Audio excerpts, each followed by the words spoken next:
Bonjour, alors je vais vous présenter mon projet de restauration du pick-up L200 Mitsubishi qui est dans un état absolument pitoyable. Alors j'ai commencé à travailler à gauche, je vous montre où j'en suis, mais d'abord on va regarder d'où on part. Voilà le longeron droit. La seule chose que j'ai fait, c'est le démontage du pare-choc et le tronçonnage, comme ici, des supports de l'ancienne benne. Ces trous-là, comme celui-là et celui-là, sont d'origine, il n'y a pas de problème, mais on voit que c'est bouffé par la rouille comme c'est pas permis. Évidemment, tous les trous qu'on a ici, alors là, ça n'a rien de naturel. Et on voit que ça vient même là, que là, même si ça paraît pas, il y avait du métal, ici, il y avait du métal, et là aujourd'hui, on voit à travers. Dernier support à couper, avec la homologie époxée, je tente d'acheter une petite scie sabre pneumatique pour me simplifier la vie. Le système de freinage sera entièrement à refaire. On voit que les tuyaux là sont dans un état pitoyable.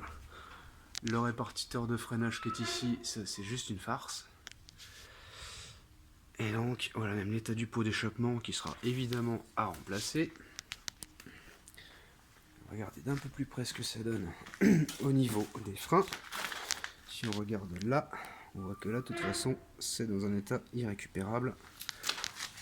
Les tambours auraient pu être récupérables, manque de bol. Là, ils sont tellement bouffés que je vais les remplacer.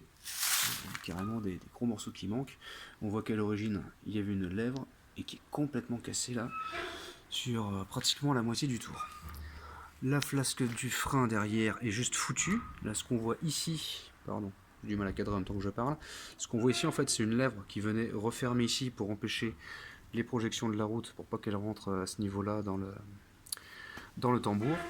Donc tout cet ensemble-là sera remplacé, ainsi que tout le circuit de freinage.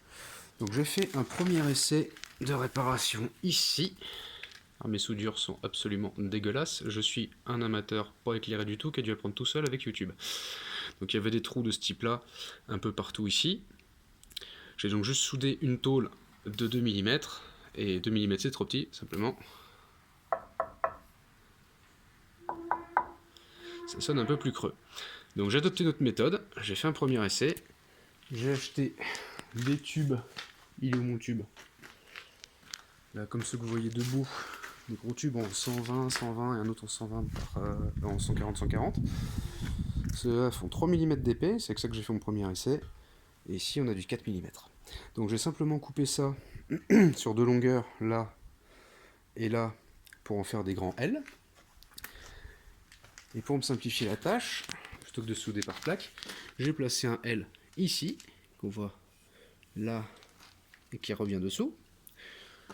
J'ai soudé la première longueur là, la deuxième ici, qui est franchement plus dégueulasse, mais ça tiendra. Et ensuite, je vais venir encapsuler un autre L par-dessus comme ça. Alors sur celui-là, j'avais oublié de le faire, mais sur les autres, j'ai eu la présence d'esprit de mettre un après anti-rouille, qu'on peut choisir pour le soudure, vu qu'il est à l'intérieur. Ça voilà, on a la deuxième pièce qui est là, qui vient comme ça, qu'on va bien aligner. Et on va souder l'ensemble. On va faire ça sur toute la longueur, donc j'ai commencé par une partie un peu plus longue qui fait une trentaine de centimètres et qui est toute droite pour me faire un peu la main, parce qu'encore une fois, je suis un soudeur très médiocre. Là, les parties arrondies, ça va être un peu plus chiant, parce qu'il va falloir faire plein de petits morceaux, couper en biais et tout, et je sens que je vais tâtonner à mort, que ça va me prendre beaucoup de temps. À savoir, ce qu'on voit ici, là, toute cette partie-là, il y avait une grosse traverse, que je vous montrerai après, qui venait évidemment jusque là, que j'ai dû enlever simplement parce que c'était limite de la poudre. On va y la voir ensemble, comme ça on verra en même temps le reste de la benne. Voilà, tout est là dans le bac de benne. La grande barre qui était en travers, on va aller là-dessous. Voilà, c'est celle-ci. Et là, quand on voit dans les accès, je me dis qu'on aura plus vite fait de souder un petit U et un plus gros U par-dessus. Donc voilà, je suis pas super équipé pour filer pendant que je travaille. Donc je vais continuer ce côté-là. Ah oui, précision, pardon. J'ai mis la moitié. Après, je sais plus si je l'ai dit, excusez-moi si je me répète. Après avoir tout poncé, enfin pas poncé, mais j'ai travaillé essentiellement la brosse boisseau là-dessus. Donc tout ça, même une fois le métal mis à nu, ça avait la couleur de la rouille comme ça, hein. C'était voilà, c'était rouge, hein. Juste passé une couche de Rustol. Je suis revenu 2 jours après quand j'ai un petit moment pour passer une deuxième couche.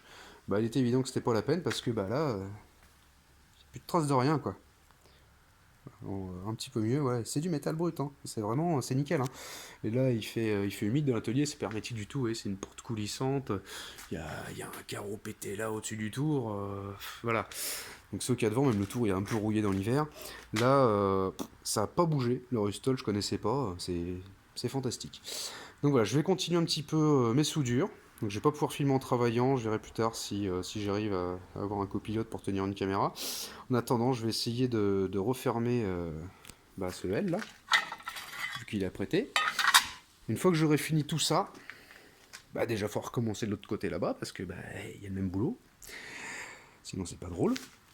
Et une fois que tout ça se sera bien réemmitouflé, ce qui va prendre des dizaines d'heures de travail vu mon rythme, tout ça je vais tout apprêter comme à l'intérieur des profilés là. Et ensuite, je repeindrai tout à la peinture à faire, hein, du genre de la Hammerite, mais pas de la Hammerite, hein, je prends de la premier prix, pour une question de prix, hein, tout simplement. Voilà, on se voit plus tard.